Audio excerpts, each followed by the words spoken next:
is the gateway to the East Africa market of almost 500 million consumers.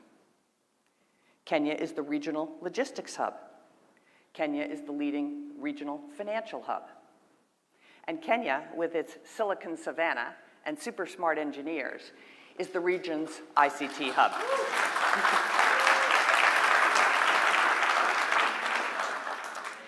Kenya is a leading destination for foreign direct investment and venture capital. Kenya has a young, educated, entrepreneurial, and English-speaking workforce. And as I said, Kenya generates over 93% of its energy from renewable sources. And last but certainly not least, Kenya's largest export market is the United States, just past Uganda. So let me repeat, this is exciting. Kenya's largest export market is the United States, and we think Kenya is ready for liftoff as it diversifies its economy. So Kenya, as I said, is the gateway to East Africa. 80% of East Africa's regional trade passes through the port of Mombasa. In addition, Jomo Kenyatta is East Africa's busiest airport. In Nairobi, it's served by 40 passenger airlines and 25 cargo carriers, including FedEx and DHL. FedEx just arrived in country about a year ago. Kenya also now has some excellent infrastructure, such as the standard gauge railway, a series of new roads, and modern ports. Kenya is already the regional financial hub for East Africa. Several international banks have had presence in Nairobi for decades. The region's largest stock market is in Nairobi, and the city hosts, importantly, the necessary legal, accounting, and consultancy services to preserve and accelerate that status. Now, one of the main reasons I brought the roadshow to the Bay Area is because Kenya's vibrant technology community, known as Silicon Savannah, is very exciting, and I know His Excellency is going to talk more about it. But the Kenyan government is committed to establishing Nairobi as the premier destination for tech sector innovation and investment.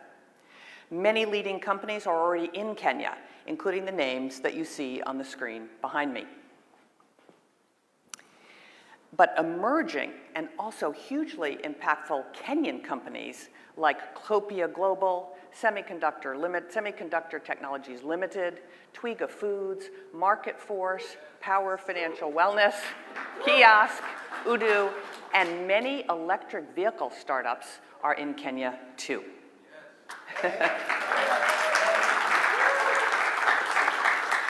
Now, I have met these companies, I've visited their operations, and what I see happening has many of the critical components that will make Silicon Savannah a reality. At the nexus of finance and technology is one of the most impressive companies I've seen in my 30-year history in technology, and that's M-Pesa. Kenya's innovators invented M-Pesa in 2007, and by 2010, M-Pesa had become the largest mobile money network in the world. M-Pesa has annual revenues of over $1 billion US. There's $360 billion US that flow through the platform, and it's an open API with 60,000 developers writing apps for M-Pesa. And what M-Pesa did, it solved one of the biggest problems in mobile money. Mobile, secure, ubiquitous, low-cost payments.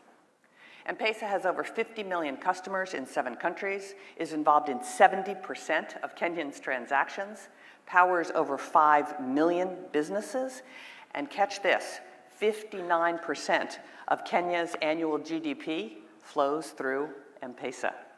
70% of Tanzania's GDP flows through M-Pesa. And you're going to hear from the CEO of M-Pesa in just a few moments this morning. So, let me tell you something. I know a little bit about this business because you might remember when I was at eBay, we bought PayPal. And I can assure you that M-Pesa is extraordinary. M-Pesa alone, I think, demonstrates the brilliant business minds at work in Kenya that are devising African solutions to global problems.